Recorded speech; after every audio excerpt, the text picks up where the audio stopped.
Assalamualaikum warahmatullahi wabarakatuh semuanya. Semoga dalam keadaan sehat walafiat dan selalu dalam berkah Allah Subhanahu wa taala. Alhamdulillah hari ini kita bisa berjumpa kembali di kajian mingguan MPP bersama Ustadz Aib. Semoga Ustadz selalu sehat walafiat ya Ustadz, biar selalu Amin, bisa amin. memberikan ilmu-ilmunya bagi kita semua. Baik, tema kajian kali ini agak-agak sensi karena menyangkut mungkin kebiasaan banyak orang, termasuk salah satunya saya ya Ustadz ya, berbohong dengan alasan demi kebaikan, demi keamanan gitu Ustadz. Dan memang di Islam ada ya Ustadz ya, boleh gitu berbohong demi kebaikan atau demi keamanan. Tapi sampai sejauh mana sih gitu Ustadz? Karena kan seperti kita tahu berbohong itu haram hukumnya ya Ustadz ya dalam Islam. Tapi sampai sejauh mana sih kita diperbolehkan gitu berbohong gitu Ustadz?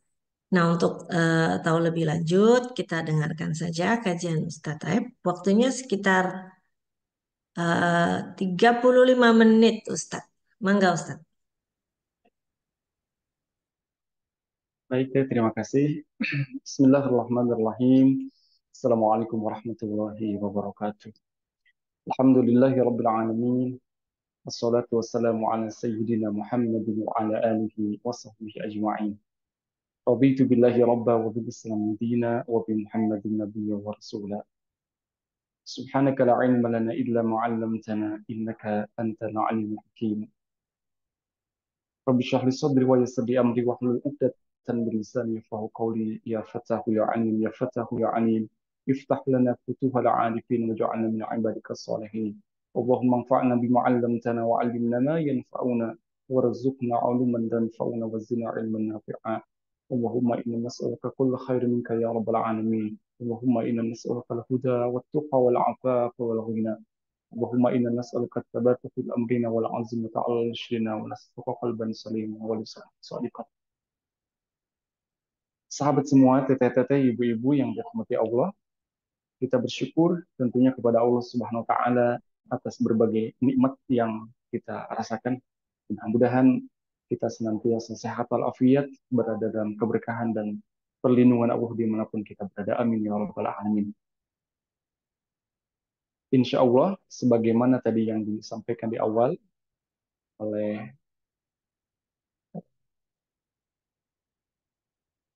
moderator kita yang senantiasa hebat setiap kajian, ya, kita sama-sama membahas tentang berbohong.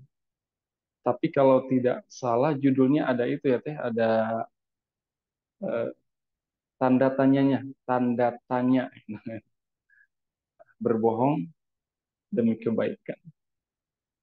Mudah-mudahan ada sedikit selain bisa ditampilkan.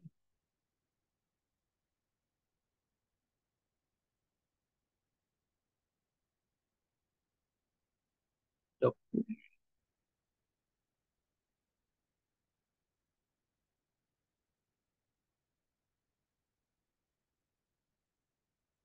Ya, baik, bismillah. Berbohong demi kebaikan. Nah, kemudian ada tanda tanya, tapi masih tanda tanya. Kalau berbohong itu dia bisa mengungkapkan atau bisa berbicara, ya, setidaknya mungkin dia mengatakan, aku sebenarnya dibenci sama semua orang, tapi aku sangat digandrungi, katanya. Dibenci tapi digandrungi. Semua orang benci kepada kebohongan, tetapi tentunya juga hampir semua orang pernah berbuat bohong atau melakukan kebohongan. Nah, ketika kita berbicara bohong, maka kita pun tidak lepas daripada kebalikan daripada bohong, yaitu jujur. Dan memang sifat inilah yang menjadi daya tarik dan juga keharusan yang harus dimiliki oleh setiap muslim, orang yang beriman, yaitu kebalikan daripada bohong adalah jujur. kita mengenal bagaimana panutan kita, teladan kita, Kanjeng Nabi Muhammad SAW itu dikenal dengan orang yang jujur. Bahkan sifat yang ada di dalam diri Rasul itu kan dikenal dengan sidik, amanah, fatonah, dan tabdik. Jujur, terpercaya, kemudian menyampaikan dan juga pintar. Ya, jadi jujur ini adalah sifat yang pertama. Ya, karena memang jujur ini adalah ataupun benar ini adalah lawan daripada bohong. Itu merupakan sebuah ketenangan. Ya, dalam sebuah hadis disebutkan bahwa asidku tumakninatu, kejujuran itu, benar itu adalah sebuah ketenangan. Dan sebaliknya, wal kadzibari batun, dan bohong, dusta itu adalah sebuah kegelisahan. Ya, mungkin kita bisa merasakan dalam kehidupan sehari-hari. Ya. Dan orang yang berbohong itu candu katanya. Ketika dia berbohong, nanti akan melakukan kebohongan-kebohongan yang lainnya. Ataupun kebohongan ditutupi dengan kebohongan. Menjadi sebuah candu. Ya. Tidak terlihat, tetapi terasa bohong itu. Nah, maka pada hakikatnya adalah sebagaimana tadi pun di awal disampaikan, bahwa Islam memang agama yang menjunjung tinggi kejujuran. Kita bisa menemukan dalam berbagai ayat Al-Quran. Di antaranya bagaimana kita diperintahkan. Ya. Jadi sebelum kita membahas tentang berbohong, kebalikan daripada bohong adalah jujur, karena ini adalah kebalikannya dari sifat berbohong kan jujur. Jadi dua hal yang di sisi lain kita diperintahkan berbohong karena judulnya ini adalah sebenarnya uh, paradok gitu kan. Ya, berbohong demi kebaikan. Berbohong kemudian ada kebaikan. Bohong itu kan tidak baik, tetapi kenapa ada kebaikannya gitu kan? Ya tentunya nanti yang kita bahas nanti kita juga bisa diskusikan bagaimana memang ada hal-hal nanti yang diperbolehkan. Ya, bukan harus tetapi diperbolehkan. Nah, baik terkait memang Islam itu adalah merupakan ajaran agama yang menjunjung tinggi kejujuran. Ya, kita salah satunya bisa menemukan di dalam Al-Quran surat At-Taubah ayat 119. أعوذ بالله من الشيطان الرجيم يا أيها الذين آمنوا اتقوا الله وكونوا مع الصادقين. Wahai orang-orang yang beriman, ittaqullah, bertakwalah kepada Allah, wa kunu ma'as shadiqin, dan harus terbukti bersama orang-orang yang senantiasa benar, jujur. Ya, Allah menyeru kepada kita orang-orang yang beriman untuk bertakwa kepadanya dan mempunyai sifat ataupun berlaku atau melakukan kejujuran ataupun benar. Ya.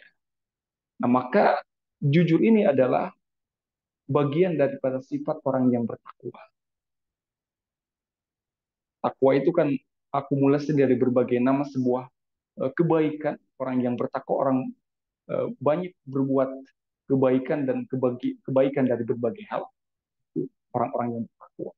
Dan di antara ciri orang yang bertakwa adalah, sebagaimana di ayat ini, kita diperintahkan untuk senantiasa jujur, ya, tidak berbohong, ataupun senantiasa benar. Waktu ma'asum. Ya. Ataupun di dalam Al-Quran surat Al-Hazab, wahai orang-orang yang beriman, Allah menegaskan, di sini pun sama, ittaqullah, ya ayyuhalladzina amanu ittaqullah, wahai orang-orang yang beriman, bertakwalah kepada Allah. Wa qulu qawlan sadida, dan ucapkanlah perkataan yang benar. Ya, berarti jujur gitu kan. Ya. Jadi kebanyakan memang ini terkait dengan perkataan. Maka di sini qawlan sadida, perkataan yang jujur.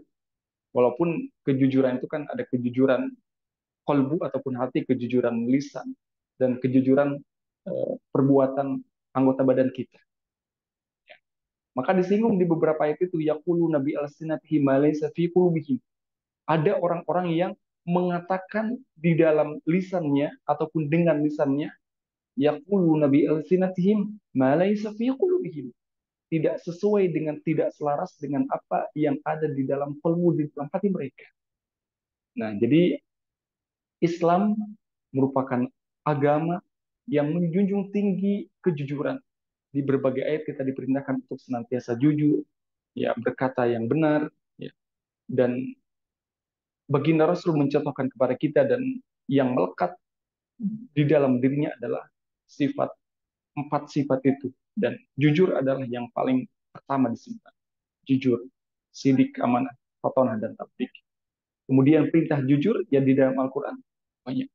Begitupun ada seorang ulama, Imam An-Nawawi, beliau membahas tentang babus suci, tentang kejujuran ini, bagaimana menempatkan ayat-ayat tentang kejujuran ini, dan ada keterkaitannya. Orang yang senantiasa jujur memang diikatkan dengan orang-orang yang jujur lagi. Ada dalam Al-Quran itu was-sadiqina was-sadiqat. Ya. Orang laki-laki yang jujur itu sepadan dengan perempuan-perempuan yang jujur. Maka nanti kita bisa uh, saling bercermin dengan pasangan kita masing-masing. Ya. Karena pasangan itu kan ibarat cermin sebenarnya. Kalau dalam fikih itu kan ada sekufu, satu level gitu kan. Satu level. Ya. Jadi bagaimana kita senantiasa jujur di dalam kehidupan sehari-hari, siapapun dan pekerjaannya apapun, aktivitas apapun. Ya. Karena ya kebalikannya dari jujur adalah bohong. Bohong juga bisa dilakukan oleh siapapun, dimanapun, kapanpun, dan apapun profesinya gitu kan. Ya. Makanya tadi bohong itu kalau bisa berbicara ya seperti tadi. Aku dibenci tapi aku digandrungi. Banyak orang yang melakukan bohong. Ya. Ya mas sekalian, teteh-teteh, ibu-ibu yang dirahmati Allah, tentunya sebagaimana judul kita kajian kesempatan kali ini, berbohong demi kebaikan, apakah memang boleh? Ya, sebuah tanda tanya. Dan dari sekian keterangan memang ada hal kita boleh berbohong. Ya, boleh itu berbeda dengan harus, ya, boleh. Dan di antaranya adalah dalam hadis yang diriwayatkan oleh Abu Dawud ini, ada tiga kondisi kita diperbolehkan berbohong. Ya, yang pertama, Rasul mengawali dengan bahwa la a'udduhu kaziban. Aku tidak menganggap sebagai seorang pembohong. Ya, berarti diperbolehkan, ditolerir gitu kan. Yang pertama adalah ar-rajul yuslihu bainan nas yaqul al-qaul wa la yuridu bihi illa al-islah. Jadi seseorang ataupun ar-rajul itu dikatakan diartikan seorang laki-laki ataupun siapapun sebenarnya seseorang, karena ya yang berbohong ini bisa juga laki-laki, bisa juga perempuan. Seseorang yang memperbaiki hubungan antara manusia, ia mengatakan suatu perkataan bohong, namun ia tidak bermaksud dengan perkataan itu kecuali untuk mendamaikan. Ya. Jadi yang pertama yang boleh berbohong itu adalah saat melakukan perdamaian.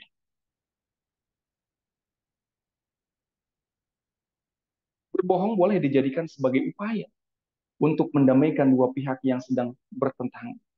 Namun bohong yang dimaksud hanyalah sekedar ucapan di bibir dan tidak sampai ke dalam hati. Karena ini ada maksud untuk mendamaikan. Itu tujuannya, tidak lebih daripada itu. Dan jangan sampai berbohong ini pun mendatangkan kemudaratan. Karena tujuannya adalah untuk melakukan perdamaian. Ya. Ketika kita punya teman misalnya, punya teman A dan B. A itu kita tahu tidak suka ataupun ada bermasalah dengan B. Begitupun B, ya, tidak suka dan ada bermasalah dengan A gitu kan. Dan kita sebagai temannya tentunya kan ingin akrab, akur ataupun ya tidak ada dendam di antara mereka. Ya, maka kita bisa mengemas supaya teman kita yang A dengan B ini akur, bukan dengan kalaupun harus melakukan kebohongan, ya ini yang diperbolehkan. Ya, ketika ketemu A mengatakan, oh, saya habis dari rumahnya B gitu kan, dan dia itu sangat peduli kepada kamu, ya, menanyakan kabarnya dan ya padahal tidak sebenarnya gitu kan, tapi kita ingin ingin di antara teman kita antara A dengan B ini akur gitu kan, damai, ya.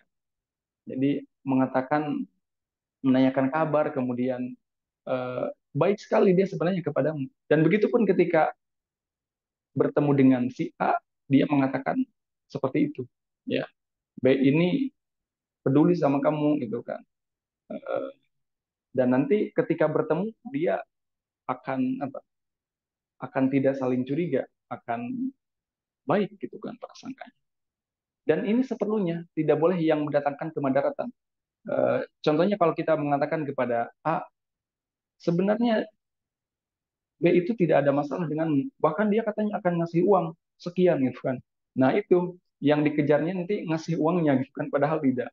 Jadi berbohong seperlunya di sini untuk mendamaikan uh, saudara kita ataupun teman yang ada pertikaian, ya. Tetapi jangan sampai itu mendatangkan kemaluan. Baik, itu yang pertama. Kemudian yang diperbolehkan selanjutnya adalah warrajul yaqul fil harb. Ini berbohong di dalam peperangan. Ya, peperangan maksudnya ya perang betulan, bukan perang-perangan. Ya, berbohong di dalam peperangan itu diperbolehkan. Karena kan perang itu kan al-harbu khuz'ah, siasat gitu kan, perang itu. Berbohong dilakukan sebagai taktik, ya, untuk mengalahkan musuh atau demi meraih kemenangan yang diharapkan. Ya. Ketika bertemu musuh makanya biasanya ada itu ya, ada eh, mata-mata gitu. Ya. Nah, ketika dalam peperangan bertemu dengan musuh, berapa pasukan kaum muslimin ibaratnya, ya, berbohong padahal hanya 100 orang, ya, mengatakan ada 1.000 supaya menggetarkan pasukan musuh. Nah, itu berbohong yang diperbolehkan di dalam. Jadi berbohong untuk membuat siasat supaya bisa menang dan mengalahkan musuh. Ya, tentunya inilah eh, kebohongan ataupun berbohong yang diperbolehkan. Kemudian yang ketiga berdasarkan hadis dari Abu Daud ini adalah warrajul yuhaditsu imra'atah wal mar'atu tuhaditsu zaujaha. Nah, ini yang ketiga. Berbohong kepada pasangan, suami kepada istri, istri kepada suami. Ini mungkin yang paling dekat, yang paling terasa karena memang kalau perang kan mungkin saudara kita yang sedang perang di Palestina ya sudah hampir 1 tahun. Ya, mudah-mudahan diberikan kemenangan, kita senantiasa doakan. Nah, kalau perang dalam kondisi dekat mungkin ada juga yang serasa perang dengan pasangannya bisa jadi. Nah, di sini yang ketiga ini adalah berbohong kepada pasangan. Kalau suami kepada istri, kalau istri kepada suami. Ya. Jadi dalam hadisnya tadi adalah warrajul yuhaddits imra'atahu wal mar'atu tuhadditsu zaujaha. Jadi suami kepada istrinya dan istri kepada suaminya, ya, kepada pasangan gitu kan. Jadi boleh menyampaikan kata-kata yang tidak sebenarnya kepada pasangan, ya, istri atau suami demi menyenangkan hatinya. Tujuannya demi menyenangkan dan mempertahankan keutuhan rumah tangga, ya, dalam kehidupan keseharian, hal-hal yang membuat itu menyenangkan, ya, menyenangkan, ya, dalam keseharian kan mungkin dalam makanan, ya kan, dalam berpakaian gitu kan. Ya, itu ada hal-hal yang memang ketika hidup satu keluarga, ya, satu rumah, gitu kan, itu ada dua orang, dua kepala, ya, dua keinginan, dua hal yang berbeda tentunya. Ya, tetapi bagaimana di sini? Ya, saling itu untuk merekatkan hubungan itu, ya kalau memang ada hal-hal yang harus ataupun ya berbohong gitu kan, ya inilah yang diperbolehkan. Ketika istrinya yang rajin masak untuk suaminya gitu kan, dan walaupun mungkin sudah tahu selera suaminya gitu kan, tapi kan ada kalanya juga mungkin kondisi-kondisi tertentu, entah kelelahan, kecapean, ataupun mungkin kurang konsentrasi, ataupun mungkin tidak kelihatan ketika harusnya eh, menyeduhkan kopi itu ditambah gula, ya, yang ditambahkan malah garam gitu kan. Ya, ketika ditanya gimana rasa kopinya, ya suaminya menjawab enak gitu kan. Ataupun ya intinya tidak, dia berbohong dan tidak melukai pasangannya. Ya, inilah sebatas inilah kebohongan-kebohongan di antara pasangan yang diperbolehkan gitu kan. Jadi ala kulihal kita memang diperintahkan di dalam keseharian ini untuk senantiasa jujur, benar, ya, karena Islam tadi menjunjung tinggi kebenaran dan juga kejujuran, dan juga baginda Rasul juga mencontohkan, tetapi memang ada hal-hal kita diperbolehkan dalam beberapa kondisi, tujuannya adalah untuk kebaikan dan tentunya terhindar dari kemadaratan. Baik, kita kira itu teh mungkin yang bisa disampaikan. Eh, Mudah-mudahan waktunya pas. Kalaupun ada kurang ataupun lebihnya mohon maaf. Nanti bisa kita diskusikan terkait dengan eh, bohong ini gitu kan. Karena tadi ya kita semua berpeluang untuk senantiasa berbohong, tetapi tentunya ada hal-hal, ada batas-batas yang boleh kita berbohong, dan di sisi lain juga hati-hati dengan berbohong gitu kan, karena ya tadi bisa menjadi candu gitu kan. Candu ketika berbohong satu nanti ada kebohongan-kebohongan lain yang itu merusak tatanan kehidupan kita di keluarga ataupun di masyarakat. Sementara itu yang disampaikan, terima kasih atur nuhun semuanya. Sementara kami tutup dulu. Hasbunallah wa ni'mal wakil. Assalamualaikum warahmatullahi wabarakatuh. Waalaikumsalam warahmatullahi wabarakatuh, Ustadz. Atau nuhun buat penjelasannya ya, Ustadz. Ya tadi kata Ustadz ya, berbohong bisa bikin candu ya Ustadz ya. Apalagi di kalangan anak-anak Ustadz ya. Bohong sama orang tua, ditutupin lagi. Akhirnya benar Ustadz jadi candu gitu. Ngalamin sendiri sih Ustadz. Gitu. Kirain nutupin yang satu, terus akhirnya nutupin yang lain, nanti nutupin yang lain. Dan kalau nggak diberhentikan bisa terbawa sampai dewasa ya Ustadz ya. Dan itu yang bahaya kan. Seperti itu. Kalau di Islam makanya berbohong itu hukumnya haram ya Ustadz ya. Iya betul, nggak boleh. Ya, sampai dibilang haram. Baik.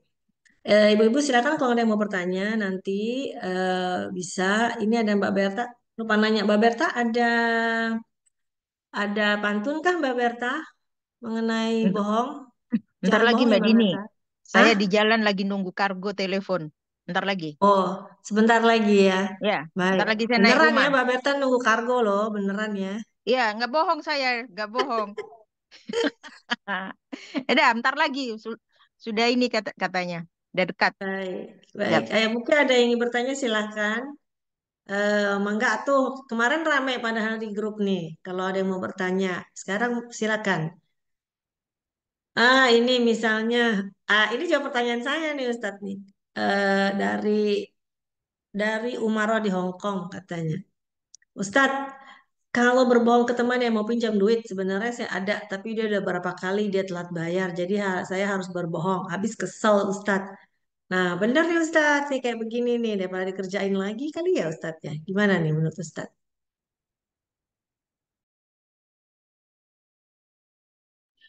Baik, terima kasih pertanyaannya.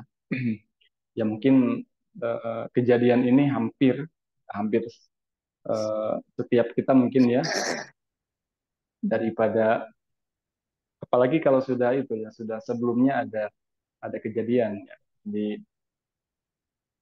diminjemin kemudian belum bayar, ya apalagi pas mau pinjam lagi juga belum bayar, ya bisa jadi tadi ada rasa kesel gitu kan. Nah, saya kira terkait dengan hal ini, ketika apa? Ketika eh, kita mau ada yang mau minjem uang, kemudian ada padahal, dan sebenarnya intinya kan tidak itu ya, karena tidak mau dibohongin tadi itu kan. Ya mungkin juga supaya terbebas juga dari perkataan bohong juga, saya kira bisa disiasati dengan kata-kata yang sebenarnya. Mungkin ya mungkin ketika dikatakan uang ada, tetapi ya untuk meminjamkan kepada kamu ibaratnya nggak ada gitu. Atau kalau contoh di dalam ini, di dalam yang lebih apa, di dalam kebohongan yang diperbolehkan itu, ya mungkin ini bisa juga dicontohkan nanti kepada hal yang tadi gitu kan, berbohong ketika ada temannya yang mau pinjam uang, ada, ya bisa dikatakan juga ketika memang ada, tetapi memang dan untuk meminjamkan kepada orang tersebut, kepada teman kita yang punya sudah ada kejadian sebelumnya latar belakangnya memang sulit untuk bayar, ya ya bisa dikatakan itu aja ada, tapi untuk dipinjamkan ya tidak ada itu kan. Eh, hanya ya cukup kami untuk keperluan lain gitu kan. Ya, daripada nanti dampaknya memang memang ya bagusnya memang dia apa ketika ada ya diberikan gitu kan. Tetapi kenapa berbohong di sana? Kalau dikiaskan kepada hal ini, ya berarti termasuk kepada ya hal yang diperbolehkan. Karena nanti ketika dampak daripada apa? Daripada kita meminjamkan kemudian malah menjadi masalah lagi gitu kan? Ya berarti di sanalah timbul permasalahan dari yang dikatakan. Mungkin itu teh yang bisa saya tanggapi terkait dengan mengatakan kebohongan kepada teman ataupun kepada saudara yang tidak memerlukan atau meminjam itu, dan kita bisa siasati dengan kata-kata sebenarnya ataupun tadi ya saya kira termasuk pada ya diperbolehkan ketika memang dampak daripada meminjamkan itu juga lebih besar dampak kemadorotan. Wallahu alam. Baik Ustadz. Ustadz gimana kamu? Ustadz gini, suami saya nih Ustadz selalu ngajarin ke saya nih, kalau misalnya kita bilang nggak bisa, nggak usah pakai alasan gitu Ustadz. Nah kebiasaan kita itu kan Ustadz, kayak misalnya saya diundang orang gitu ya. Terus saya bilang, oh bilang aja nggak bisa, karena nyari-nyari alasan gitu Ustadz. Dan saya akhirnya diajarin sama suami saya, kalau misalkan diundang, kamu cukup bilang, maaf saya tidak bisa. Dan tanpa harus cari alasan gitu.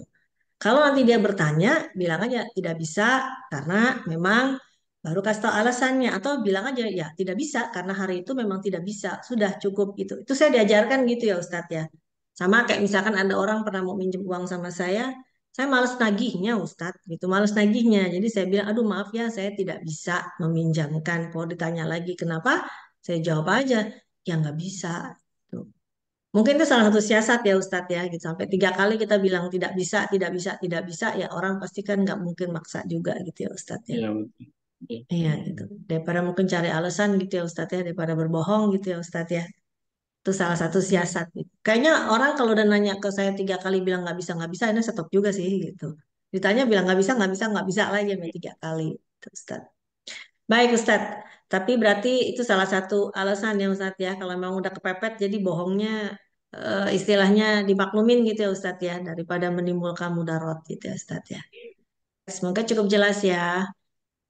Pertanyaan berikutnya datang dari Bu Idar. Mangga Bu Idar, silakan. Assalamualaikum warahmatullahi wabarakatuh, Ustadz dan Tedini. Waalaikumsalam.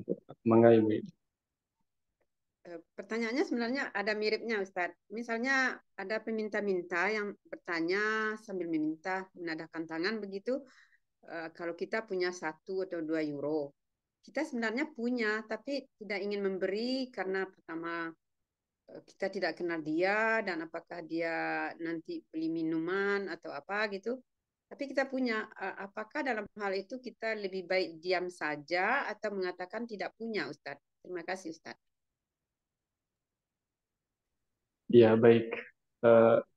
Beberapa waktunya lalu saya melihat apa tuh, walaupun mungkin ya kejadian ini adalah sesuatu hal yang ya sebenarnya mungkin gitu kan.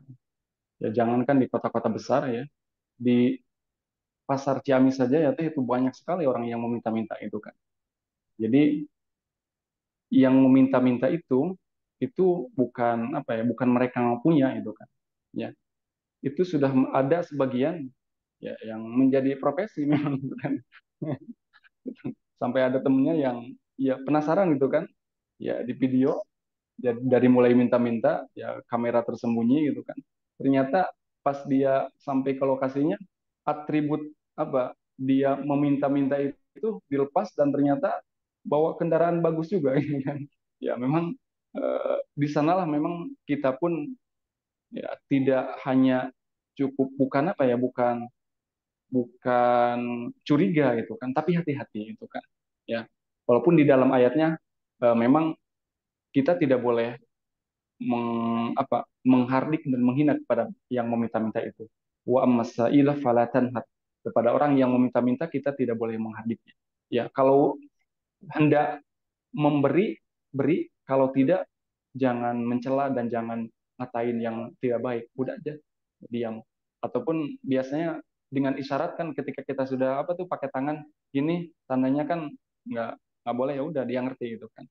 Ya, hati-hatinya di sini karena tadi ya, jadi jangan sampai kan dulu sampai ada yang meliput itu ada kampung kampung peminta-minta gitu kan. Jadi profesinya yang meminta-minta padahal kendaraan dan tempat tinggalnya bagus-bagus gitu kan.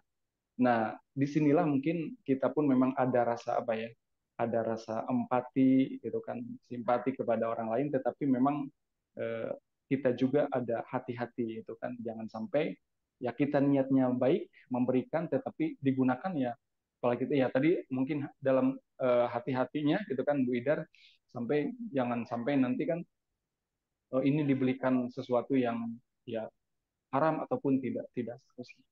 Ya, jadi di sisi lain kita ada rasa simpati, peduli kepada orang lain, tetapi di sisi lain juga memang harus hati-hati karena takutnya nanti disalahgunakan. Makanya di dalam keterangan hadis itu disebutkan Rasul sebenarnya sangat membenci orang yang meminta-minta.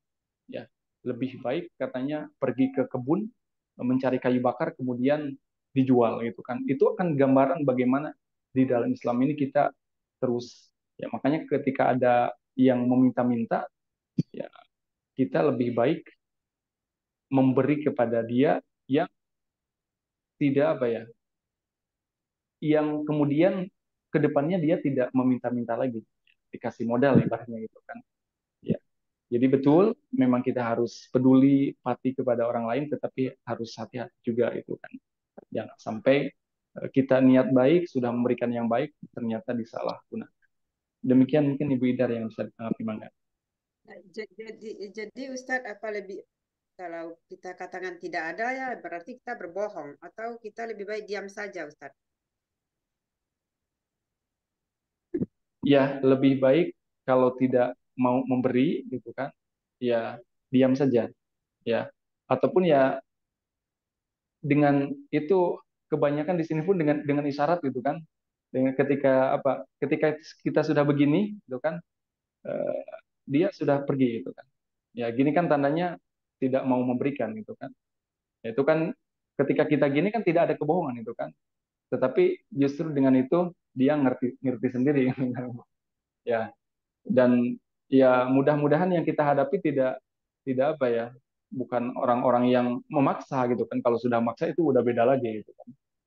Jadi ketika dengan isyarat seperti itu ataupun kita tidak ngasih kan tidak ada tidak ada kebohongan di sana. Kita udah insya Allah selamat gitu kan. Jadi kalau kalau ada kita hendak ngasih ya tinggal kasihkan. Kalau tidak mau ngasih ya udah biarkan itu aja. Demikian. Jazakallah khairan Ustadz. Sami-sami Mangga Ibu. Baik, Ustadz, ada pertanyaan lain kah? Ustadz, kalau kita suka gini nih, Ustadz, jangan bilang-bilang ya gitu sama papa. Gitu. Kita bilang ke anak gitu loh, Ustadz.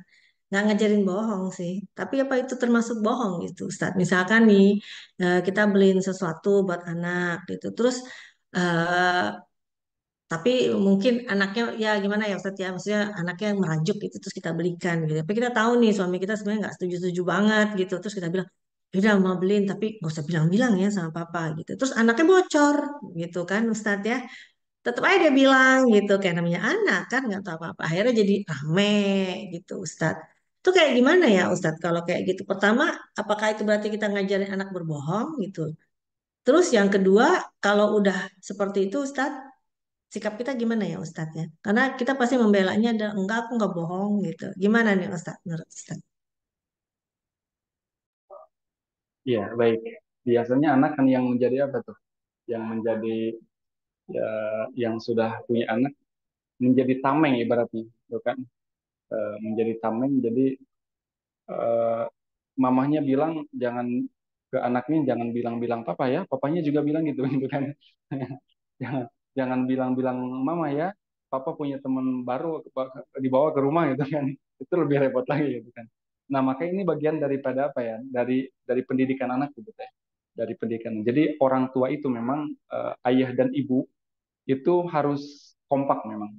Salah satunya harus kompak. Bagian ya nanti anaknya yang jadi apa? Yang jadi bingung gitu kan. Ya, sama papanya dibolehkan, sama mamanya nggak boleh gitu kan. Jadi dia bingung. Nanti jadi apa ya? Jadi memihak walaupun ya kebanyakan lebih dekat kepada ibunya biasanya. Tapi ada juga yang dekat kepada ayahnya.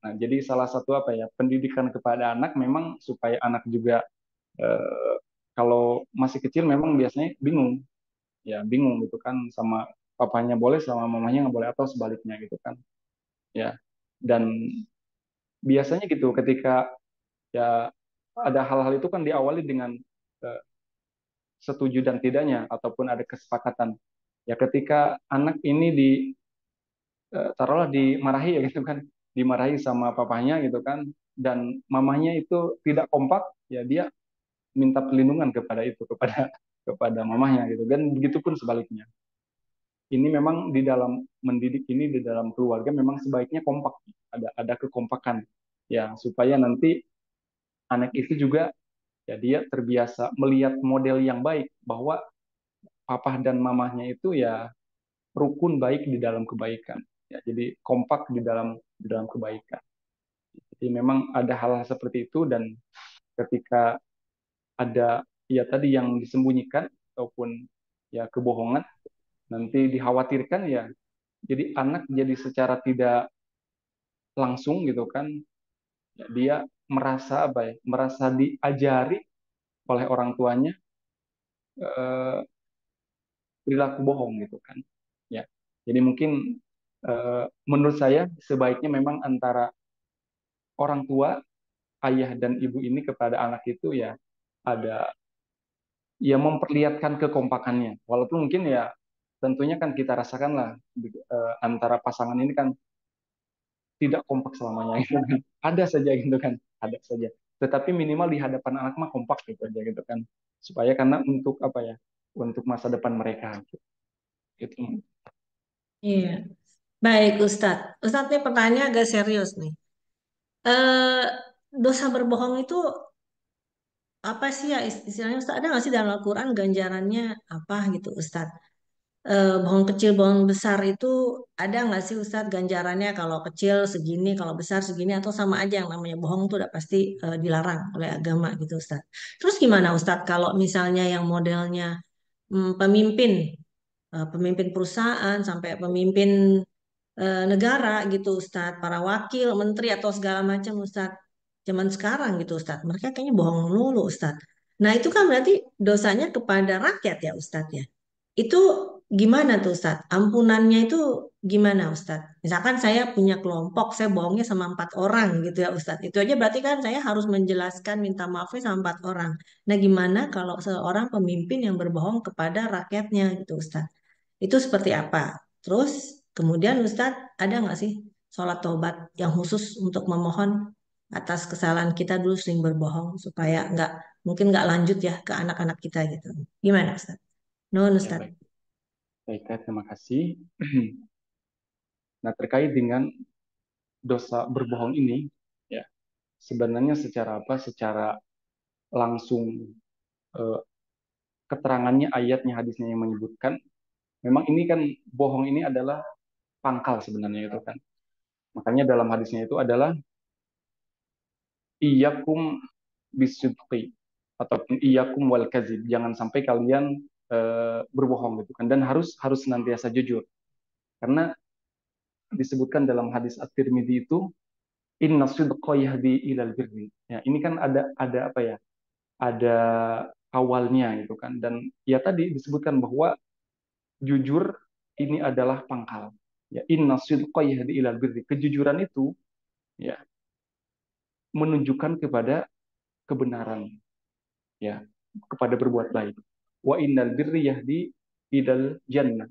Dan kebaikan itu menunjukkan kepada surga. Ya, dan seseorang wa innar rajula la yasduqu hatta yuktaba 'indallahi siddiqa. Seseorang yang senantiasa jujur, dia akan ditulis di hadapan Allah sebagai orang yang senantiasa jujur. Ya. Makanya dikenalkan ada sahabat Rasul yang senantiasa jujur, ya Abu Bakar As-Siddiq. As-Siddiq itu kan gelar karena dia senantiasa membenarkan tanpa berpikir panjang itu kan kepada baginda Rasul itu kan. Ya, kemudian sebaliknya wa innal kadziba yahdi ilal fujur, bahwa kebohongan itu menunjukkan kepada uh, kemaksiatan ataupun kejelekan. Wa innal fujura yahdi ilan nar, kemudian kejelekan itu ya menunjukkan kepada neraka. Dan seseorang yang senantiasa berbuat bohong ya itu kan disebut dengan apa? Wa innar rajula la yakdzibu hatta yuktaba 'indallahi kadzdzaba. Dia disebut pembohong itu kan. Makanya oh dia pembohong katanya. Ketika sudah mendapatkan cap pembohong ya udah itu udah nggak dipercaya sama siapapun itu kan ya. Dan ini kenapa bisa orang disebut pembohong, karena sering melakukan kebohongan ya. Jadi memang pangkalnya adalah kejujuran. Kalau jujur menunjukkan kepada kebaikan, kebaikan menunjukkan kepada surga. Nah, kalau terkait dengan bohong di dalam Al-Quran memang ya ini juga sama, hampir sama, bahwa kebohongan itu ya pada akhirnya nanti ketika dia tidak bertobat ya kepada neraka ya. Sesungguhnya orang-orang yang mendustakan ya, mendustakan itu kan kadzib bahasanya. Innalladzina yakdzibuna biayatillah, innalladzina kadzabu biayatina, orang-orang yang mendustakan kepada kebenaran, kepada ayat-ayat kami kata Allah, saufa nuslihim nar, pada akhirnya dia akan dimasukkan ke dalam neraka. Ya, gambaran di neraka itu kan mengerikan. Kullama nadijat juluduhum badalnahum juludan ghariha liyadzuqul adzab. Ketika apa? Ketika dimasukkan ataupun dicelupkan ke dalam neraka, nanti kulit ini akan berganti gitu kan, mengelupas kemudian berganti lagi. Ya kita di dunia kan merasakan bahwa yang merasakan nyeri itu kan kulit ya. Ternyata kan setelah diteliti memang ada sarafnya di dalam kulit itu kan. Nah, nanti nauzubillah di akhirat itu kulit yang merasakan sakit itu mengelupas kemudian baru lagi ya sakit lagi ya selamanya lebih itu kan. Nah, jadi sampai disebutkan dalam surat Al-Araf itu tidak mungkinnya orang yang berdusta masuk masuk apa? Masuk surga itu ya berarti kan tadi masuk neraka kemudian tidak mungkin masuk surga, sama seperti apa? unta yang masuk kepada lubang jarum gitu kan, bisambil khiyat gitu kan. Kan tidak mungkin gitu kan, tidak mungkin. Unta kan besar ya kan. Ini aja ibu-ibu kan sering itu ya menjahit yang manual itu, mungkin ketika akan memasukkan benang aja yang kecil itu kan sambil apa ya susahnya tamun gitu kan. Saya diajari waktu kecil itu, katanya dia apa? Dia apa nih? Dijilat dulu baru masuk gitu kan. Nah, itu mau masukin apa tuh? Mau masukin benang aja ke liang jarum kan susah, sampai menjadi apa tuh? Permainan ketika 17-an biasanya itu kan. Ya, perlombaan susah. Nah, ini tidak mungkinnya orang yang berbohong masuk ke dalam surga itu sama dengan yadkhulunal jannah fi samil khiyat. Unta yang masuk ke dalam lubang jarum itu tidak mungkin. Jadi pada akhirnya ya orang yang berdosa itu ya berdasarkan keterangan ayat-ayat Al-Quran dan juga hadis ya eh, masuk neraka kalau dia tidak bertobat. Nah, kalau tobat lain cerita lagi itu kan. Ya Allah itu kan Ghafurur Rahim, Maha penerima tobat. Ya, di dalam bab tobat Imam An-Nawawi menyebutkan bagaimana kita tidak boleh berputus asa itu kan, sampai diceritakan ada apa?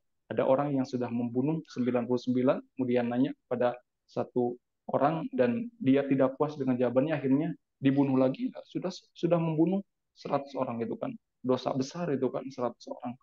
Kemudian akhirnya dia ditunjukkan untuk apa? Untuk bertobat gitu kan.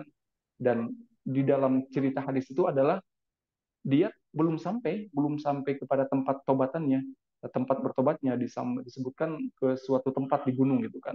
Akhirnya mati, meninggal di tengah perjalanan. Dan itu malaikat kan berebut. Kata malaikat yang satu, ini dia ahli surga, ya saya akan bawa karena dia akan apa tuh? Akan bertobat. Tobat itu kan kembali melakukan kebaikan. Yang satu, kata malaikat yang satu, enggak, dia ahli neraka. Akan saya bawa karena dia sudah membunuh 100 orang. Itu kan dosa besar. Akhirnya di dalam keterangan itu disebutkan diukurlah gitu kan. Diukurlah. Ternyata lebih jauh kepada tempat tinggal dia setar dan lebih dekat kepada tempat menuju untuk bertobat, ya. Nah, akhirnya disebutkan dia adalah menjadi penghuni surga karena ada upaya dan sudah jauh perjalanannya. Ya, kalau perjalanan itu 50 kilometer taruhlah gitu kan, dia sudah sampai ke perjalanan 30 kilometer gitu kan. Jadi sudah menempuh perjalanan 30 kilo dan masih ada 20 kilo. Dan dia menjadi ahli surga disebutkan. Jadi intinya di sini memang kita jangan main-main dengan bohong itu kan. Tetapi kalau betul-betul tobat, ya Allah Maha menerima tobat. Ya mudah-mudahan Allah senantiasa membimbing kita semua, karena tadi ya bohong itu candu, dan bohong itu kita semua siapapun berpeluang gitu kan. Dan tadi memang kita rasakan ketika sudah berbohong nanti ada kebohongan-kebohongan lain yang menutupinya. Demikian ya mungkin. Allah. Baik, Ustadz. Masya Allah ya, Ustadz ya. Allah Maha Pengasih ya, Ustadz ya. Kesalahan apapun kalau memang kita niat bertobat, insya Allah akan dimaafkan ya, Ustadz ya. Tapi ya tadi itu harus niat ya, Ustadz ya. Benar-benar bertobat dan tidak mengulangi lagi gitu ya. Jangan tobat hari ini, besoknya ngulangin lagi, Ustadz ya. Baik, ini kayaknya Mbak Berta udah siap nih dari tadi nih. Ya, Mbak Berta. Alhamdulillah Mbak Dini sudah siap. Makasih Ustadz. Sok mangga, Mbak Berta. Banyak Silakan Mbak kali Berta. Ustadz ini ngasih ini tadi. Insight. Assalamualaikum warahmatullahi wabarakatuh. Kondisi Gaza semakin nestapa. Muslim ayolah eratkan ukhuwah. Di kajian MPP, Ustadz berjumpa, menyapa jamaah, sampaikan dakwah. Jamu herbal terkenal manjur, diminum segar atau dijemur. Janganlah takut berkata jujur, tak selalu mujur, tapi kan makmur.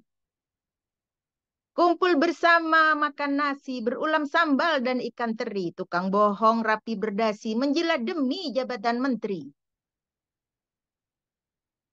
Meminta maaf saat Idul Fitri, taubah nasuha saat berhaji, bernegara sampai suami istri, upayakan selalu tepati janji.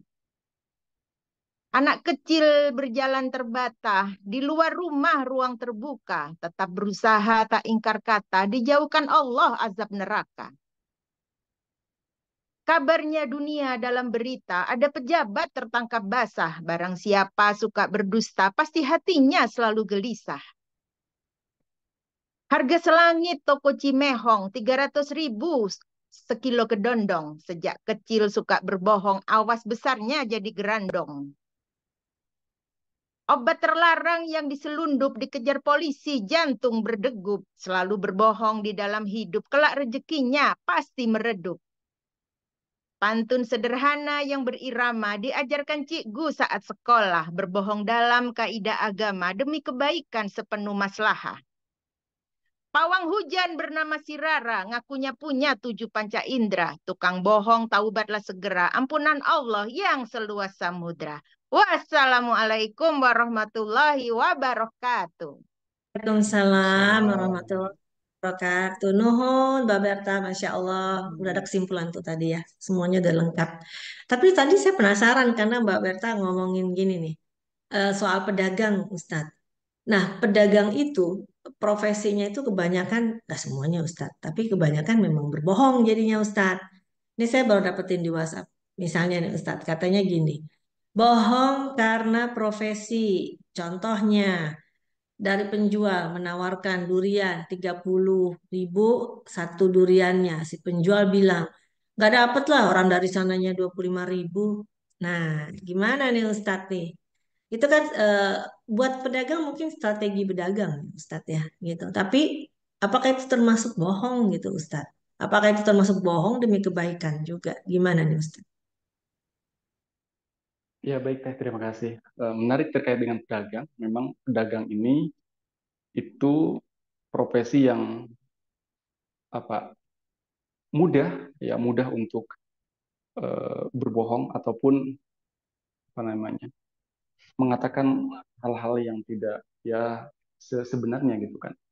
Karena tadi mungkin bertujuannya untuk meraup untung gitu kan. Nah, maka menarik terkait dengan pedagang ini.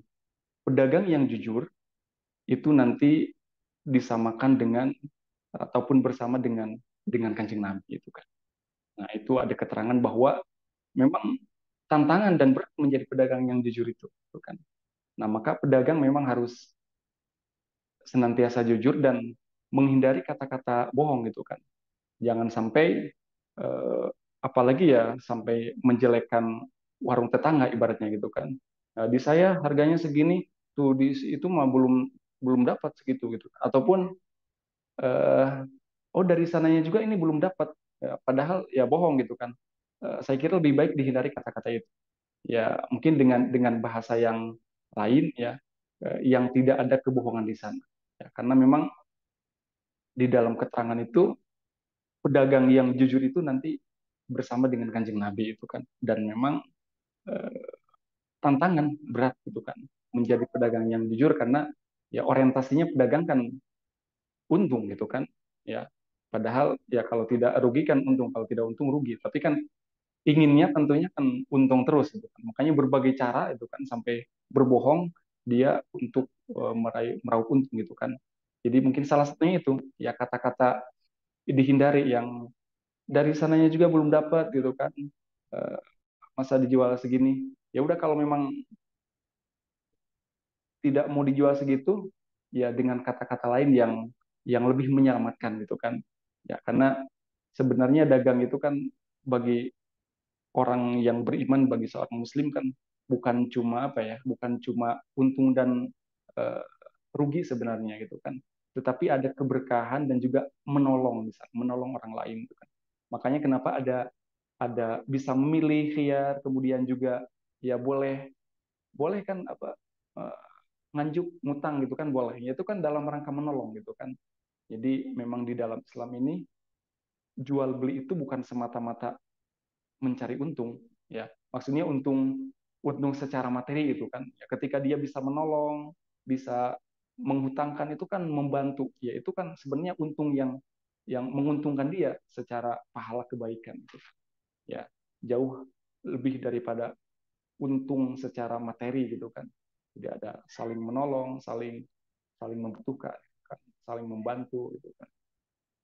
Ya itu mungkin terkait, jadi dihindari kata-kata yang ada kebohongan karena di sisi lain ya seorang pedagang yang jujur ya bersama Kanjeng Nabi, siapa yang tidak mau bersama Kanjeng Nabi itu kan.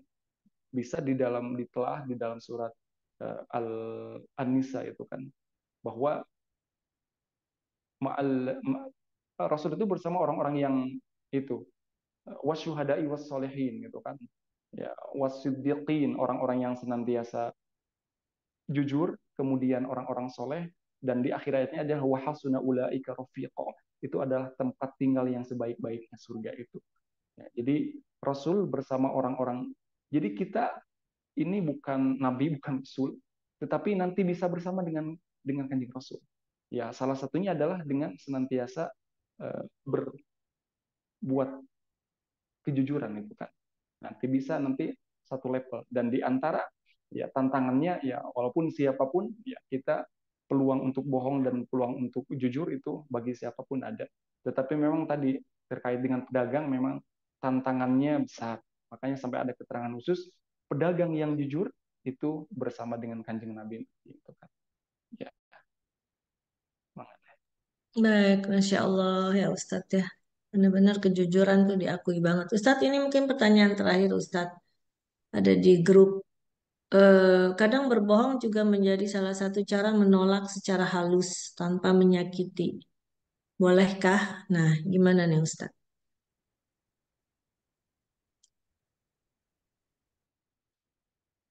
Iya, berbohong sebagai cara halus untuk menyakiti. Ya, mungkin yang sudah menikah ya dan dulu pernah eh, melalui masa-masa itu, mungkin ada di antara kita yang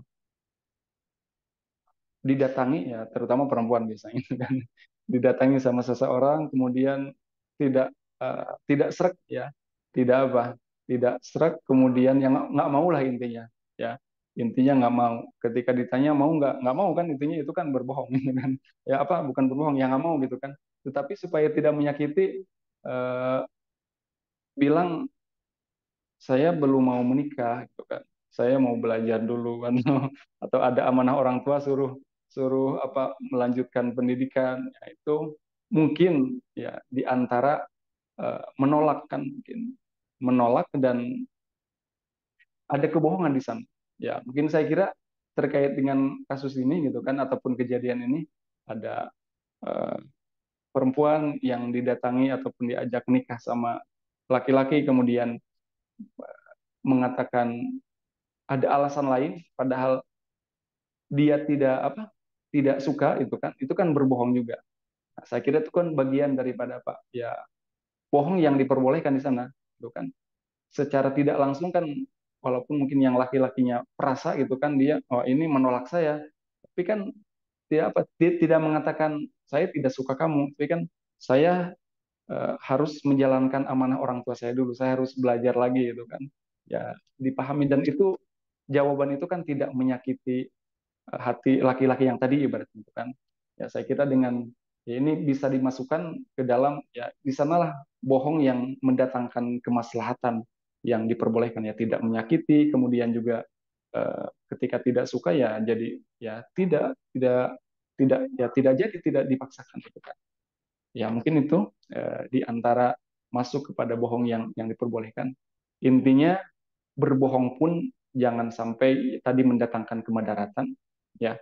Kalau contohnya di dalam supaya kita selamat gitu kan, terakhir mungkin contohnya begini ya teh, ibaratnya ada seseorang gitu kan, ada seseorang yang mencari teman saya ya, teman saya namanya A gitu kan, ya namanya A, kemudian tahu-tahu ada yang mencari teman saya gitu kan, dan dia orang yang hendak berbuat jahat gitu kan. Kamu lihat si A enggak, akan saya bunuh katanya itu kan. Ya, kemudian saya ini kan lihat ya, lihat si A gitu kan pergi pergi masuk satu ruangan, sebuah ruangan gitu kan. Nah, kemudian kalau saya bilang apa? Kalau saya bilang tidak melihat, kan saya melihat gitu kan. Kan saya berbohong. Ya. Supaya terhindar dari kebohongan, ya ibaratnya saya lagi apa nih? Lagi duduk ya, duduk di kursi, ya udah saya pindah dulu ke kursi yang satu lagi atau pindah ke tempat lain itu kan. Saya baru selama saya duduk di sini saya tidak melihat. Ya kan itu selamat kan? Ya karena memang betul selama selama duduk di tempat yang baru saya tidak melihat karena melihatnya tadi gitu kan. Nah, itu salah satunya memang ya di sana kan bohong, kan bohong tetapi memang tidak bohong gitu, bohong tapi tidak bohong gitu kan. Ya intinya bisa disiasati gitu kan.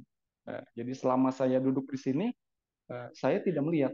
Ya, kalau saya cuma mengatakan saya tidak melihat berarti saya kan bohong. Tetapi kalau di awal dengan selama saya duduk di sini saya tidak melihat. Ya, itu kan betul gitu kan tidak bohong karena saya duduk di sananya baru beberapa detik ibarat. Kalau tadi melihat.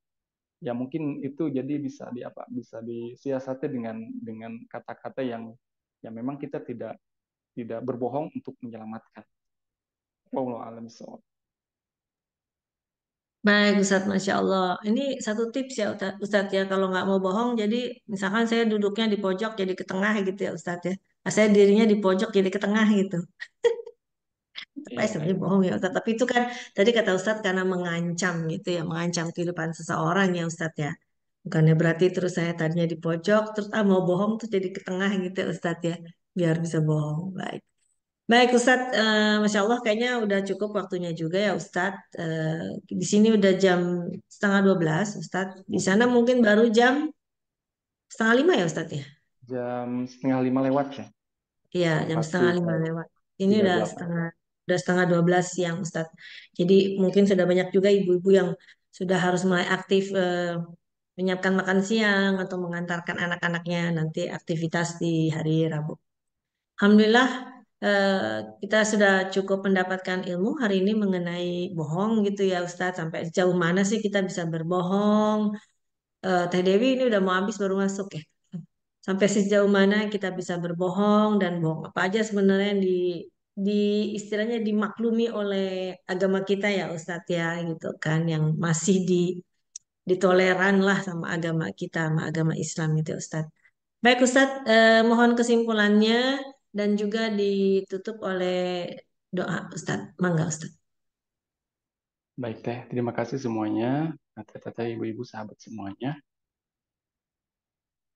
Untuk pembahasan kita memang ini pangkal dari berbagai hal di dalam kehidupan kita sehari-hari. Ya, maka saya tutup dengan sebuah hadis tadi yang disampaikan mengingatkan kepada saya dan kepada sahabat semuanya terkait dengan kebohongan gitu kan, ya, dan kejujuran.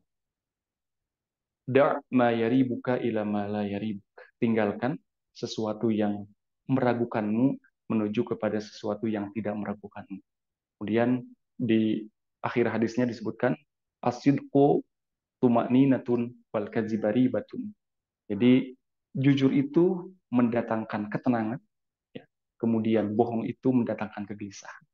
Tentunya kita semua kan ingin tenang, ya, ingin tenang dan senang, ya. Itu hal hal yang berbeda kan sebenarnya antara tenang dan senang. Tetapi kalau boleh memilih kita lebih lebih memilih tenang sebenarnya, gitu kan. Ya, karena mungkin ada orang yang senang tapi tidak tenang, ada juga orang yang kedua-duanya ya senang ya tenang, tentunya itu yang kita inginkan.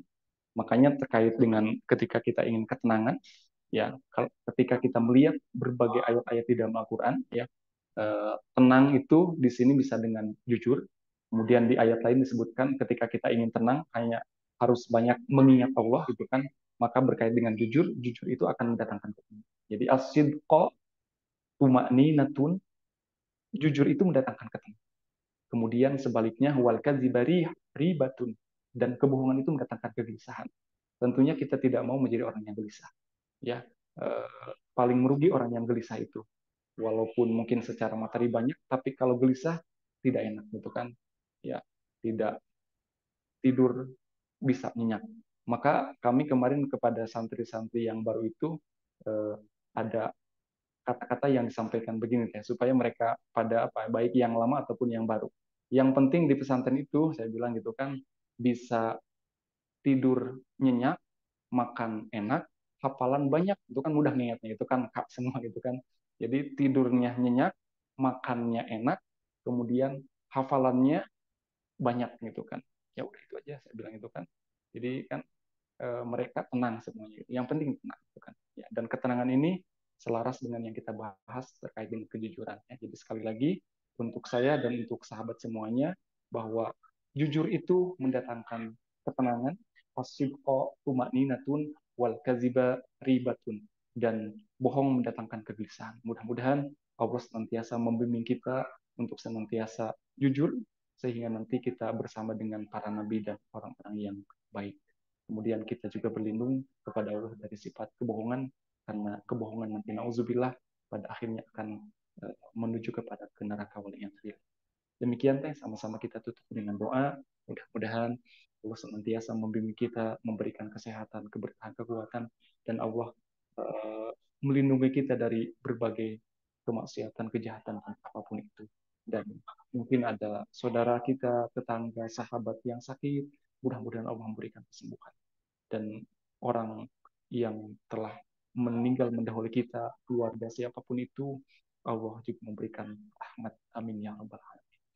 Kita bersyukur kepada Allah karena tadi sebelum saya masuk ke ruangan Zoom ini ada pengumuman di masjid sebelah, itu ada orang yang meninggal. Saya jadi teringat begitu besar nikmat Allah, kita masih diberikan kesempatan ya setelah kemarin liburan selama 2 minggu, 2 bulan, dan itu lama, dan Allah mentakdirkan kita masih bisa bertemu. Alhamdulillah, terima kasih semuanya. Mudah-mudahan pertemuan ini adalah pertemuan yang senantiasa dirahmati Allah Subhanahu wa taala. Amin ya rabbal alamin. Allahumma shalli ala habibina wa syafiina wa dhulina wa maulana Muhammad. Amin ya rabbal alamin. Hamdan na'im, hamdan syakirin, hamdan yufi na'amahu wa yukafi masidah. Ya rabbana lakal hamdu wa lakas syukru kama yanbaghi li jalali wajhika ya azim sultan. Allahumma taqabbal bina ya rabb, innaka antas samiul alim wa tub alaina innaka antat tawwabur rahim. Allahumma alif baina qulubina ya Allah, satukanlah, kuatkanlah kami di dalam kebaikan ya Allah, dimanapun kami berada. Allahumma alif baina qulubina wa aslih dzata bainina wahdina subulas salam. Tunjukilah kami kepada jalan yang lurus, jalan yang selamat. Tuhdina subulas salam. Wa najjina minaz zulumati ilan nur. Selamatkanlah kami, bawalah kami dari kegelapan menuju terang benar. Wa najjina minaz zulumati ilan nur. Wa jannabna fawahisha ma zahara minha wa batan. Jauhkanlah kami dari berbagai malapetaka, kemaksiatan ya rabbal alamin. Allahumma hdina wahdi bina waj'alna sababan liman ihtada. Rabbana atina min ladunka rahmah wa hayyi lana min amrina rasyada. Rabbana atina fid dunya hasanah wa fil akhirati hasanah wa qina azaban nar wa adkhilna jannata ma'al abrar ya aziz ya ghaffar. Allahumma barik lana fi azwajina wa fi dhurriyyatina ya rabb, berkahilah keluarga keturunan kami semua. Allahumma barik lana fi asma'ina wa fi absarina, berkahilah pendengar penglihatan kami semua. Allahumma barik lana fi qulubina ya Allah, berkahilah qalbu kami semua. Allahumma rabbana atina min ladunka rahmah wa hayyi lana min amrina rasyada. Rabbana atina fid dunya hasanah wa fil akhirati hasanah wa qina adzabannar. وادخلنا الجنة مع الأبرار يا عزيز يا غفار برحمتك يا أرحم الراحمين. وصلى اللهم على سيدنا محمد وعلى آله وصحبه وسلم. سبحان ربك رب العزة عما يصفون وسلام على المرسلين والحمد لله رب العالمين. Demikian sahabat semua, teteh-teteh, ibu-ibu, selamat menjalankan aktivitas selanjutnya. Sehat selalu dan berkah, amin ya rabbal alamin. Saya tutup, terima kasih, hatur nuhun, mohon maaf, merci. Assalamualaikum warahmatullahi wabarakatuh. Waalaikumsalam warahmatullahi wabarakatuh. Masya Allah, Ustadz lengkap hari ini. Semoga Semoga insya Allah ya kita masih bisa berjumpa Rabu berikutnya untuk mendapatkan ilmu-ilmu lainnya ya, ya Ustadz ya, insya Allah.